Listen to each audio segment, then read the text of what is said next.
Hello friends, welcome to our channel. In the last video we discussed the quantization. Now we will see what is companding. So let's get going. Based on the characteristics, we can define quantizer as the uniform quantizer and the second one as the non-uniform quantizer. In the uniform quantizer, step size is uniform. As you see in this diagram, that signal is vary with the uniform step size. And the second one is the non-uniform quantizer. In the non-uniform quantizer, step size is variable.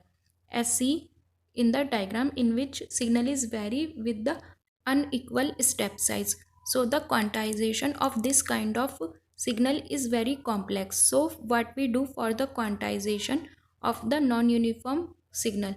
First we perform the companding, then we passed output of the companding to the uniform quantizer. Example of the non-uniform quantizer is the voice in the telephonic process. As in the telephone, we need to transmit our voice from one place to another. So we use the pulse code modulation to eliminate the noise from our voice signal.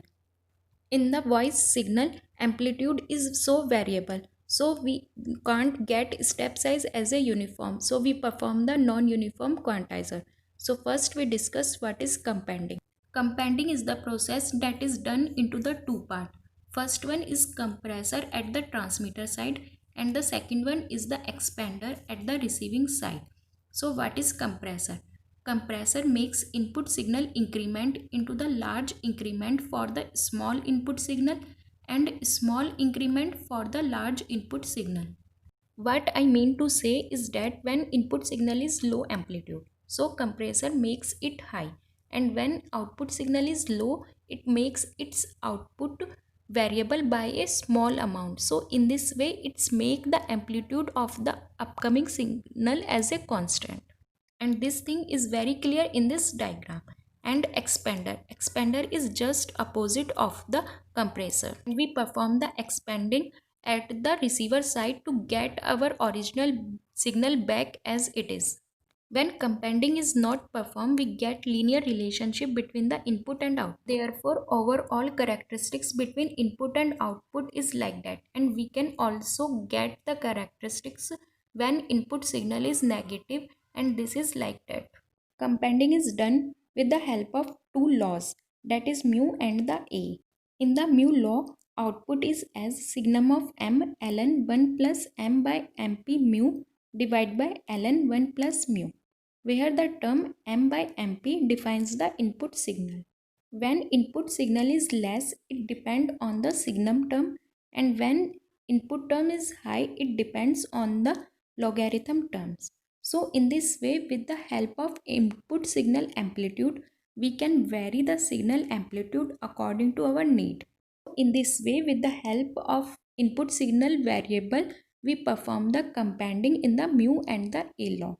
And in the A law, when m by mp is less than 1 by A, output is as A divided by 1 plus ln A m by mp. And when m by mp value is between 1 by A and 1, the output is as 1 plus ln A m by mp divided by 1 plus ln A signum of m.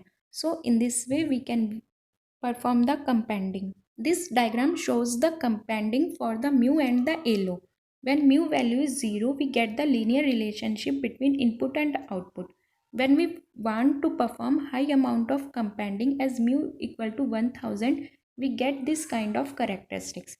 In the same manner, when A value is 1, we get the approximate linear characteristics between input and output. When we increase the A value, we get the compressor characteristic. When A value is 87.6, it is used in the digital telephonic system in the Europe. And when mu value is 255, it is used in the digital telephonic system in the North America. These value of the mu and A is used to obtain the constant output for the signal to noise ratio over the input signal power dynamic range as the 40 dB.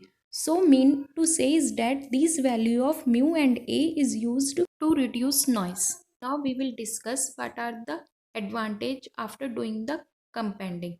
So as our step size is not uniform, and we perform the compounding to maintain the step size. So in this way quantization error will reduce, and if error is reduced we get the efficiency and we maintain and increase the signal to noise ratio. We use the compounding in the pulse code modulation and to improve the noise of the musical system.